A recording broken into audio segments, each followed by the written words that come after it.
Hello there, and welcome back to the Aztecs. It's been a while, but we are finally back here, Aztec and Sunset Invasion. We are currently, not in a good spot. We have truces with Hansa, Bavaria, Brittany, and England. Spaniards are definitely going to, consider killing us off. On the positive side, though, we are currently allied with both the French and also the Austrians, so that is definitely that's definitely very much a positive thing. We'll probably go after England first again, as you might imagine. Keep on causing trouble with them. Austria and France will probably be left out till the last moment possible, simply due to the fact that both of them are allies of mine. So of course, just break the alliance, and I see a easy chance to get. Let's say here I believe it's actually Zealand that I need, or Holland. It's one of these three, so we'll figure out which one it is. But as of now, the plan will be to basically build up our. We'll be building up our troops, and after that we'll go after England and Spain. I have no idea how we'll actually pull that off. One of the main problems with this game, as far as I'm concerned, is the fact that, as you can see, the Spaniards have created a pretty large and also a rather powerful empire.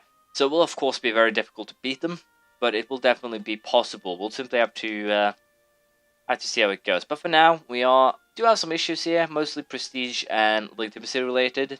So, also the fact that we have a regency doesn't really help. I completely forgot about that. But we do have a pretty decent heir, or guy that will get into the throne in 13 years. But once again, this is something that will screw us over for a long time to come. Kind of a positive note, though, is that we are very, very soon done with basically all colonization. I should probably send something and start colonizing over here, but at this stage, I don't think it'll actually make too much of a difference. The Spanish will most likely get it, but once again, the Spanish have a lot of troops, but they have a pretty big empire. So if I have a lot of troops here in Southern America to actually deal with the Spanish, I'm pretty sure that the French and the Austrians can deal with Spain. But that is very much in the future. We'll continue with colonizations. We'll continue with building up our armies. And hopefully, we'll be ready to kick some ass in about a decade. A little more than a decade. We'll see how it goes. First presenter has risen up. Not really that much of a shock here. The Aztec pretender rebels have, they do demand that a 2-1 is put on the throne. And let's just put it at this. No. That is my answer to that. We'll not put a crappy guy on the throne. That is stupid. Let's just leave it at that. And I'll probably also try and rebuild my armies. They are currently pretty weak. As you can see, I'm far below my force limits. Same with Navy. But once again, our Navy can't really compete with the Europeans' Navy. So what we'll most likely just do here is, once again, wait. I'll probably still keep on investing in military ideas, although I probably shouldn't. But this one should be rather good, because I'm pretty sure the Spanish will attack us again.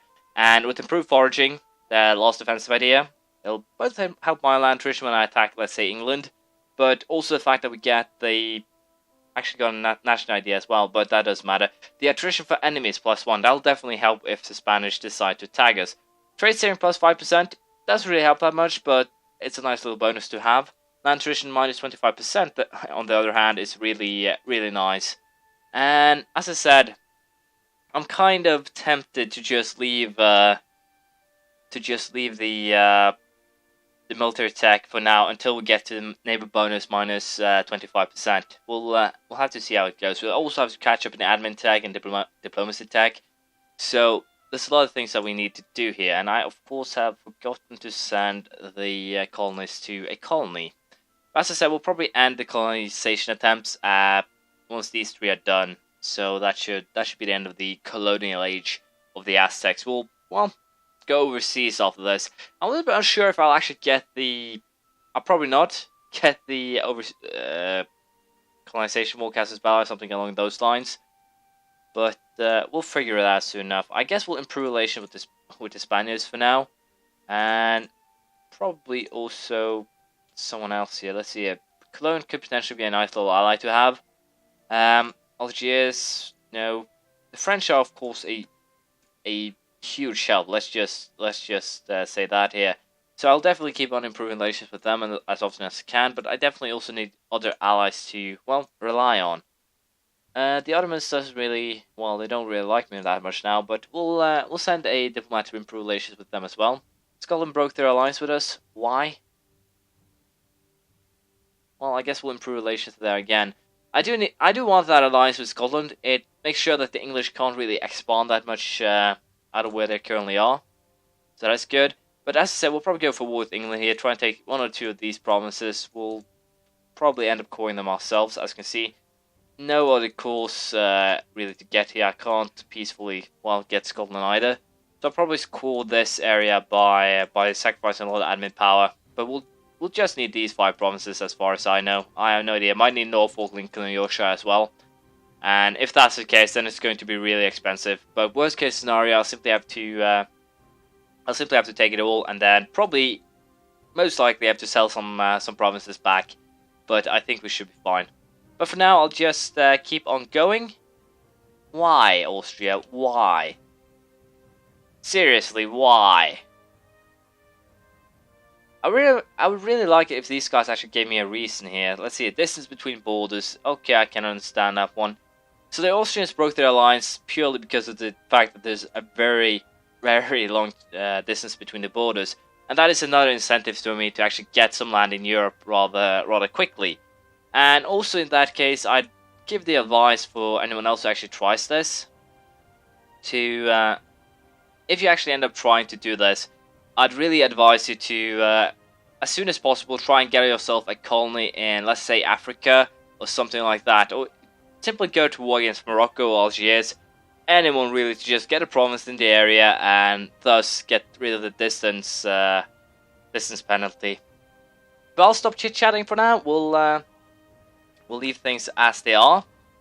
And we'll take that point of stability. Thank you very much. But as I said, we'll leave things as they are, and I'll try to get through this Regency Council during this episode. We'll see how it goes. Well, the traitorous French bastards broke their alliance with us again. Once again, I guess it's a distance between borders, saying that it's really screwing me over. And really often, it seems that as soon as my army are actually in battle with anyone, I'm, well, pounced back into, I don't know, submission.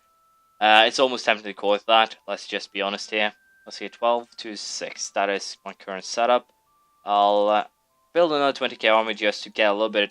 I really need it right now. Let's just be honest on that point. I do need to have a bigger army purely for the purpose of trying to make myself look a little bit less, well, tasty for the Spanish here. But I'll continue improving relations with the Scottish and also the French and apparently also the Spaniards. So we'll see how it turns out. Nothing I can do about this. As you can see, we do have a pretender rebel, a 544.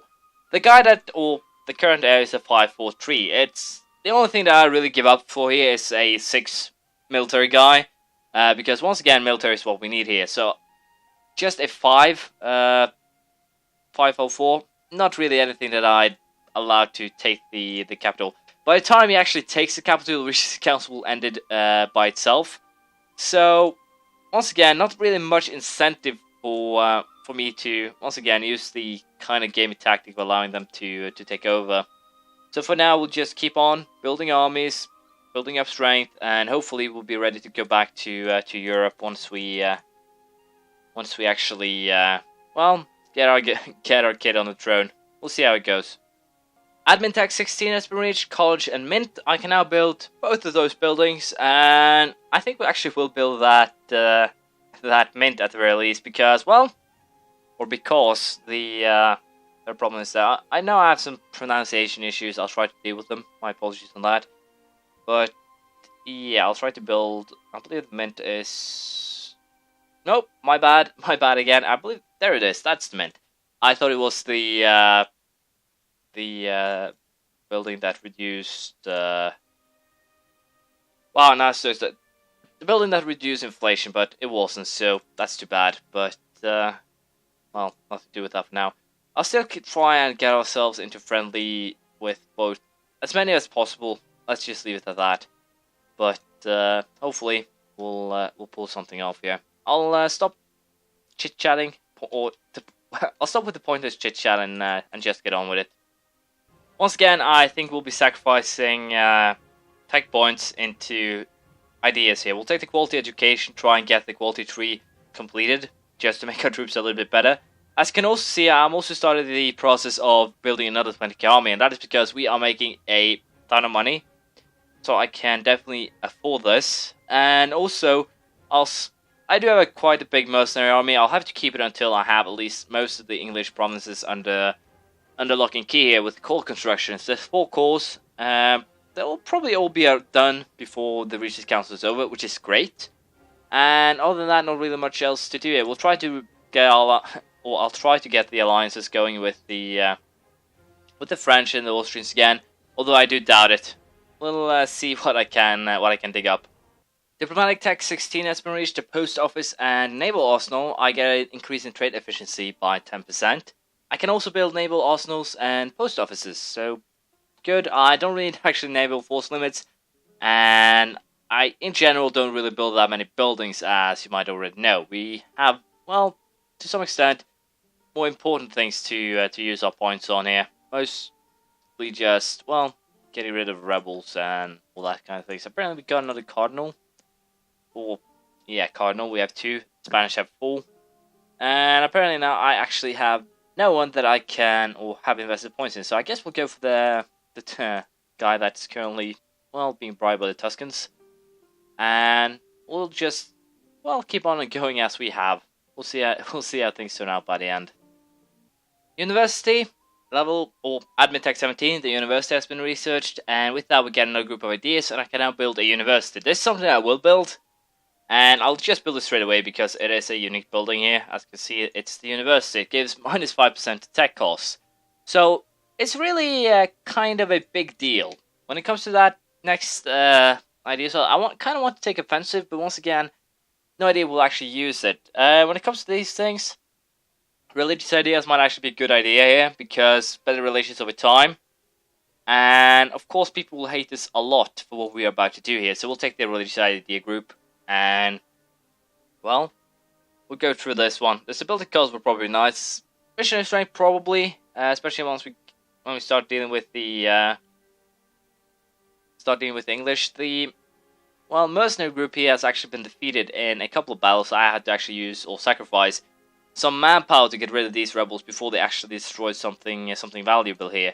The fact that those Protestant rebels won is not really that much of a problem. It simply means that I have to restart the process of conversion. So it's not a big loss. It's annoying for sure, but it's not really a real big loss here. I'll also just go ahead and deal with those rebels with the same amount of people, and we'll see how it goes. We have researched some techs, but hopefully I can get a couple more years done before the end of this episode. We'll see how it turns out.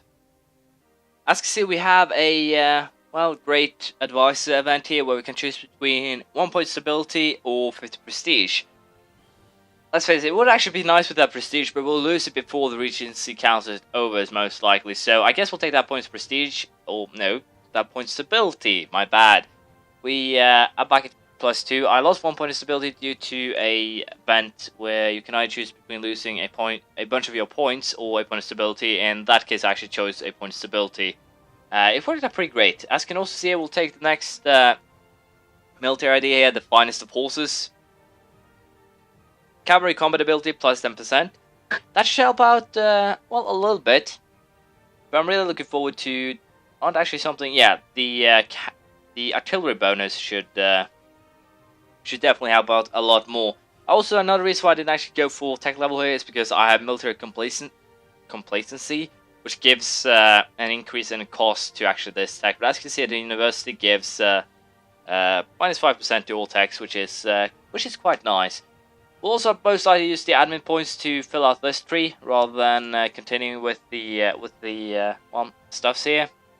So that is kind of bad here, but that'll have to do for now. We'll probably go absolute monarchy, as you know, once we hit level 20. I believe we're still the despotic one. We can of course go administrative monarchy, but I don't think I want so. I guess we'll wait until we get the absolute monarchy for a little bit of a boost to troops. But unfortunately, this is all we have time for this episode. We are closing the end of the Regency Council, just 4 years left. and it's good to be back. Although it ended up not being a exciting episode. At least we finished up the colonizations. We should have gotten a lot more land, but that's simply how it turned out. We'll hopefully also be able to reinstate the alliances with France, Austria, and Scotland. And for now, let's see it. They haven't actually gotten any stronger alliances, so England is definitely our primary target, as it were. I guess, as I said, this is the end of this episode, not a series. Thank you for watching. Please leave a comment, praise, criticism, anything you feel like, and I'll see you around next time. Bye.